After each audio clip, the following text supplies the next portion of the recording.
মালাকুল মউত আল্লাহকে প্রশ্ন করছিলেন, দায়িত্ব তো দিছেন, পুরা করতে হবে, কোনো দ্বিমত নাই।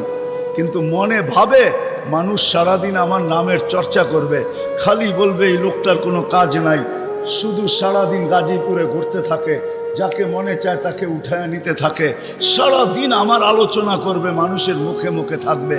তো আল্লাহ প্রতি উত্তরে বলছিলেন, সাআজআলু লিল মাউতি সাবাবা, আমরা মৃত্যুর কারণ বানায় দিব। ইয়াযকুরু সাবাব ওয়া ইয়ানসাক, মানুষ কারণ নিয়ে আলোচনা করবে, তোমার নাম ভুলেও নিবে না। এখন নাম নিতেছে ডেঙ্গু, কয়েকদিন আগে নাম নিছে করোনা, কখনো নাম নেয় স্ট্রোক করছে, কখনো নাম নেয় এটা সেটা, ঠিক না? হ্যাঁ, আরেকটা কারণও আছে।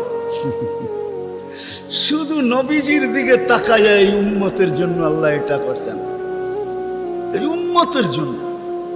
এই উম্মতকে আল্লাহ আখেরাতে শাস্তি দিতে চান না। হায় হায়, উম্মত যদি নবী চিনত।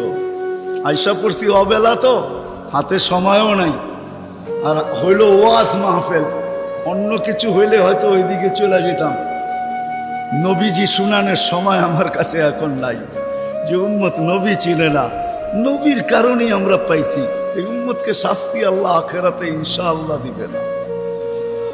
হ্যাঁ হ্যাঁ, দেয় তো দেয় কি কইরা, যার উপরে তিনবার কুদরতি হাত লাগছে। কয়বার?